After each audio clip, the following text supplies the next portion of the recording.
Challenge our hearts as you speak through Michael this morning. We thank you so much for today and your love. In Jesus' name we do pray. Amen. Go ahead and grab your seats, guys.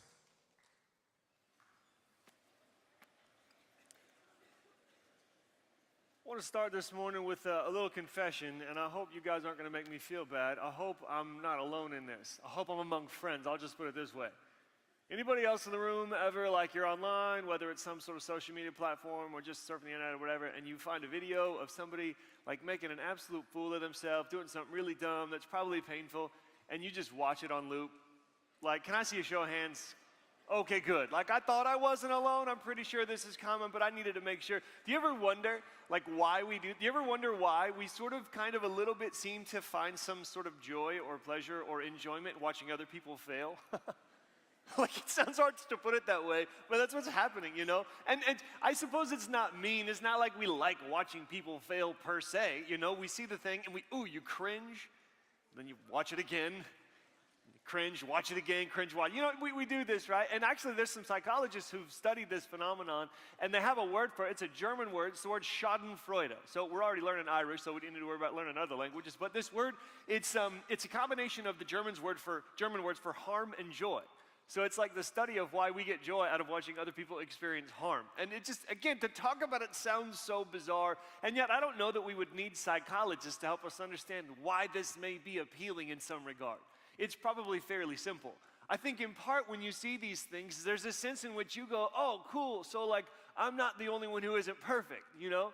Like I'm not the only one who occasionally does dumb stuff, makes us feel better about ourselves. And I don't know, maybe even more so when you watch, because a lot of times, I mean, these things are really dumb. So when we watch this, it's like, not only am I not the only one who's not perfect, but I may have done some dumb things, but I would never do that, you know? I'd never, like, you know, pour gasoline on my feet and try to walk across fiery coals or something. There's a line that people have crossed of foolishness, and I'm on, like, the right side of this, right? I may not be perfect, but I'm not as dumb as that guy. Speaking of that guy, we need to check back in on Peter and kind of find out what's been going on in his life. And if you have your Bibles, go ahead and open them up to Luke chapter 22. That's where we're going to be hanging out. Luke chapter 22. And a bit of time has passed since the last time we met Peter. Remember yesterday we talked in the morning about him telling Jesus, tell me to walk on the water, and he walks on water, falls because he sees the waves, looks back at Jesus, comes back up, learns this great lesson. A little bit later on, last night, Katie talked about how Peter confesses Jesus as the Christ, the Son of the living God, and this is this great moment where he sort of gets Jesus, maybe not fully, but he's starting to see him clearly, and Peter gets a new name. He was Simon, but now he's called the Rock. Cool moment. Well, it's been a bit since then, and pretty typical things taking place for the most part since that moment. Jesus is doing amazing things, teaching, healing, getting into arguments, making you know, people who reject him look a little silly for rejecting him, and just it's been pretty cool. And all the while, the disciples are just trying to keep up. They're trying to sort of hold on to what's going on around them, and yet there's this new element towards the back half of Jesus' ministry where he starts to talk about his death. He starts to tell them, hey, I'm going to die. Like, that's where this is going. And at first, they seem to think he's joking or speaking in, you know, like a metaphor, because they don't get it. So, like, they're always talking about who's going to be greatest in this wonderful kingdom that Jesus is bringing. They think it's going to be public and military and all these things. And Jesus is like, no, you guys don't get it. I'm going to die. I'm going to be on a cross, dying. That's where this is going. And we get towards the end in Luke 22, and Jesus is celebrating a meal with them. You may have heard of it. It's a Passover meal. It's a freedom meal. It's like an Independence Day meal. It's a time whenever the people of Israel would have the special meal that commemorated the moment that made them a nation. Way back when they were in slavery in Egypt and God delivered them out of slavery. It's called the Exodus. And there was a lamb involved. And you can read the story for yourselves. But this was a celebration of that event. And in Jesus' world, it was like, hey, not only is this a cool thing happened in the past, it's something we want to happen again. Because they were kind of under, you know, not so much slavery, but servants of Rome. And so they were, every time they celebrated this meal, like it was a hot political time. Because it was an expectation that he's going to renew this. He's going to unenslave us, liberate us, save us. And Jesus celebrates this meal. And he talks about how, listen, like everything about this meal is pointing to me. Like my death is going to fulfill this. And they still don't get it. Because meanwhile, they're sitting there going, like, which of us is going to be the greatest in the kingdom? No joke. They're having a conversation about when Jesus is on the throne, which of them is going to get to be on the throne beside him. And I want to pick the story up in Luke chapter 22, starting in verse 31. We're going to read a little bit, and then Then we're going to kind of tell some of the story and then pick up again on some more things in a second. So they're at this meal. Jesus has already said, hey, one of you's going to betray me. Then he's had the meal. It's about the cross. They argue about greatness. Then we pick it up in verse 31. This is Jesus' response to them talking about how great they are. He says, Simon, Simon, Satan has asked to sift all of you as wheat. But I prayed for you, Simon, that your faith may not fail. And when you have turned back, strengthen your brothers. But he, this is Simon Peter, replied, Lord, I'm ready to go with you to prison and to death. And Jesus answered, I tell you, Peter, before the rooster crows today, you will deny 3 times that you know me. Dang, that's intense.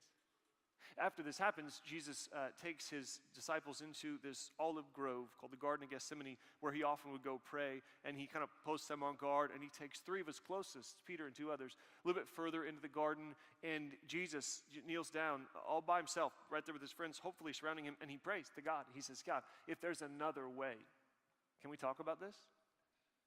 I know what's coming. Is there any other? I just picture Jesus stammering for words, and 3 times he asks. 3 times God doesn't say yes, and so 3 times Jesus says, okay, not my will, but yours be done. My will and your will are the same. This is the way to do this. Let's move. Let's roll. Finishes praying. By the time he finishes praying, all the others are sleeping.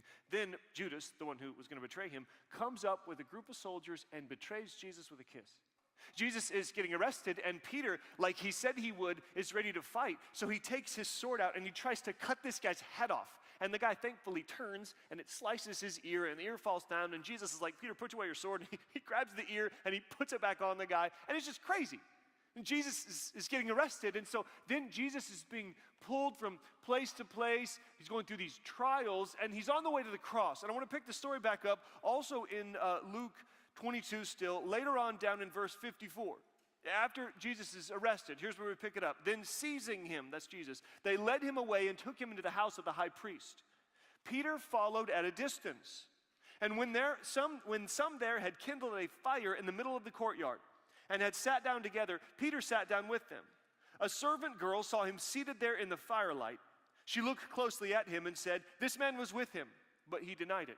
Woman, I don't know him, he said. A little later, someone else saw him and said, you also are one of them. Man, I am not, Peter replied. About an hour later, another asserted, certainly this fellow was with him, for he is a Galilean. And Peter replied, man, I don't know what you're talking about. And just as he was speaking, the rooster crowed. The Lord turned and looked straight at Peter. Then Peter remembered the word the Lord had spoken to him. Before the rooster crows today, you will disown me 3 times.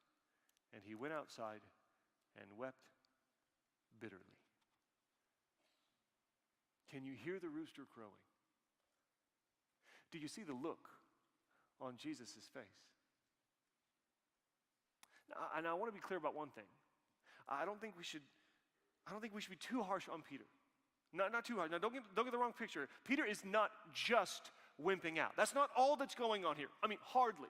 When Jesus got arrested, they scattered, and all the others are gone. Peter stayed close. Why? I have no idea. I don't know. But he stayed close. I think he was trying. I think he was trying to find a way to fulfill his promise to Jesus that he would not bail. I think he meant it when he said to Jesus, Jesus, I would die with you. But I also think Jesus knew what he was talking about when he looked at him and said, Simon, Simon, you're not the rock right now, Peter. You're not as strong as you think you are. You see, while Peter did, I believe, try hard, there is no letting him off the hook, and the rooster's shrill crow throws into sharp relief what is happening in this tragedy of a story. Peter is failing. We got a bit of a tough task this morning. About 15 minutes or so in a fairly public setting to have an honest conversation about failure. I know, I don't know most of you, still don't. I've met more of you and continue to do so, look forward to that, but we've only known each other for a couple days. In some cases, we haven't even had a chance to say hello, say hey. I'm not complaining about the task. Talk about Peter's failure and mine and yours. I love the task. I hope that's not weird. It's not fun. I just don't like fake conversations. I'll take the deep, honest stuff over the fake, shallow stuff every time. But still, it's going to be tough for you and for me to become capable in a setting like this of real, to expose our soul. So can we start with this? I'm not the man I want to be. I'll lead the way. I'm not the man I want to be. No, don't get me wrong, this is not a pity party. I'm fine. I like being me, but still, if this is the line, if this is the bar at which I'm supposed to be, here is not where I spend much of my time. I'm not the husband I want to be. I've been married for 13 years to a beautiful, godly, strong, intelligent woman, and yet still sometimes I don't listen very well. I'm not the father I want to be. Like, I haven't seen my kids in a few days, and I can't wait to catch up with them in a couple of days, and it will be fun, and it will be great, and I can't wait to squeeze them and hug them and kiss them. But I know about 48 hours after we're together, one of them will say, hey, Daddy, come play with me. And there will be a part of me, I hope I don't fall, but there will be a part of me that will say, listen, just go play by yourself. I got something else I need to do. I'm not the dad I want to be, man. I'm not the professor I want to be. I'm not the friend I want to be. And can I go one step further? I am not as good as I sometimes pretend to be. I hate how embarrassing it is to even admit this fact. I don't intend to pretend. It just sometimes sort of happens, you know? I walk away and I think I just misrepresented how smart I am, or how funny I am, or how much I pray, or how much I don't care about what people think of me, or how much I do care about the lost people who don't know Jesus. Whether on purpose or by accident, I can't really say. I don't honestly know. But sometimes I misrepresent. Sometimes I pretend. And can we talk about how I'm not the only one? I'm pretty convinced that many, if not most of you, walked into this room tonight, this morning, with deep shame issues. I hope that's not too dramatic or like psychobablish, but I think it's true. Do you know what shame is? It's different than guilt.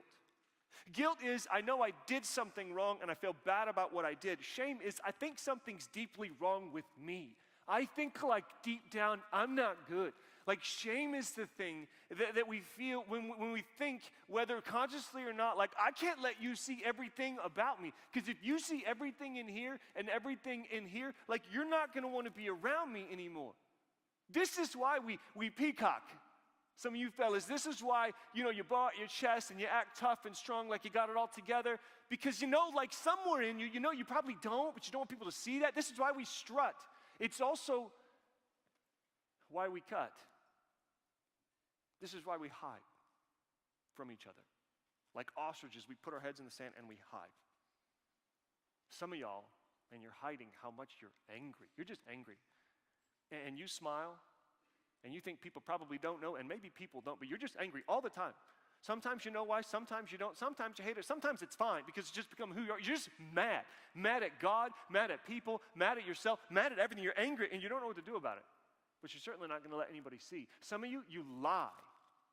You lie all the time. You lie to protect yourself. You lie because you like the feeling of power that you get. You lie because it's fun. You just lie. You're just not a person who tells the truth. For others, it's pride. Like you, not like the pride everybody, like deep pride, like you genuinely believe your life is superior to the lives of other people. You know how many people play those silly games where it's like, hey, if we were out in a boat and one of us had to be thrown over, like who would it be? You might not say this out loud, but you think to yourself, well, it's certainly not going to be me. I mean, let's be real. If we're keeping one of us, it's definitely going to be Muah, And maybe you wouldn't say that because it's like not kosher to say, but you look at other people and you think, I am on a higher level than them. Maybe for others, it is or also is lust. It's not just the boys anymore, is it, ladies? At least some of you. And fellas, man, I hate this for you and in you. Let me just ask it this way. When did it start for you? Was it, was it on a school bus? Was it you were just online, maybe you're on Instagram or Snapchat or whatever, and maybe it started innocently? Maybe you saw some picture of somebody wearing, not fully clothed, and then just sort of went from there. I don't know. Like, when did it start, and how did it get to where it is today? One of the classes I teach at Ozark is a class on the book of Romans, and I have this assignment. It's a senior course. I have this assignment after they've studied the gospel in Romans, and I have them write a letter to themselves in high school, just talking about what the gospel means for them, for their previous self. And man, it's always moving and heartbreaking. And I'm not betraying any confidences here, but I did this, and honestly, the most frequent line I find in these letters, these are seniors, just a few years removed from where you are. The most frequent line I find in this letters goes something like this: I know what you've done. You can't hide it from me, so you might as well not try. I need you to trust me when I say that Jesus and the church can handle it. Stop hiding. I hope you know I'm not just trying to make you feel uncomfortable for the fun of it. That is not how I do these things. I'm not just trying to manipulate your emotions for the sake of myself or CIY or your church or whatever it may be. Honestly, that's not how this is. I'm just asking for what both of our generations supposedly value so much, like authenticity. Can we just be really real? Listen, I promise, I want you to be made whole. God's honest truth, I want you to be made whole. And I believe that the path to wholeness starts when we admit that we don't have it all together. The road that gets you where you want to go, not like on the surface, the shallow stuff, but deeply, the road that gets you where you want to be. That road feels your feet for the first time when you acknowledge that failure is not just the word that describes somebody else.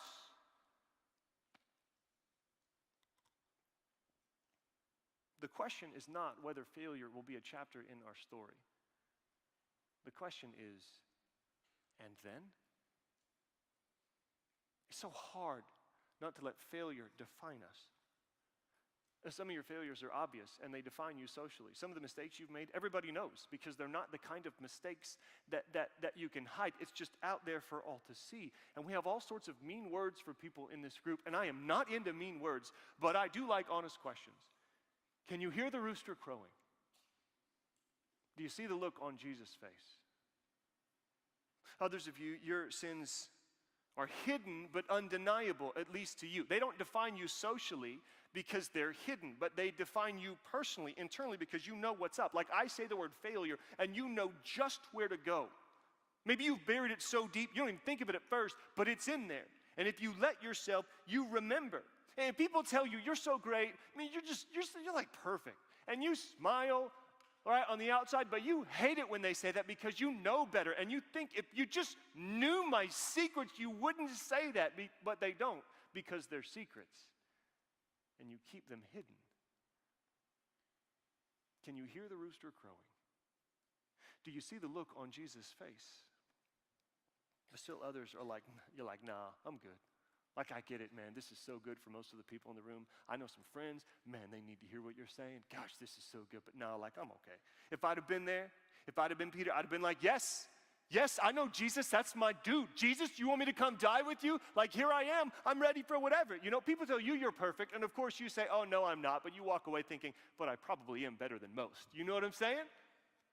Like you're confident, it sort of extends to too high of a level. You are not as strong as you think you are, Peter. Please trust me. I was you. You are not as strong as you think you are. It's time to stop pretending, even to yourself. It's time to join the rest of us. It's time to expose your soul. Because the truth is that the quicker Peter admits his weakness, the closer he'll be to true strength. And the sooner we acknowledge how well the label failure fits us, the sooner we'll be able to let Jesus replace it with something else. Can you hear the rooster crowing? Do you see the look on Jesus' face?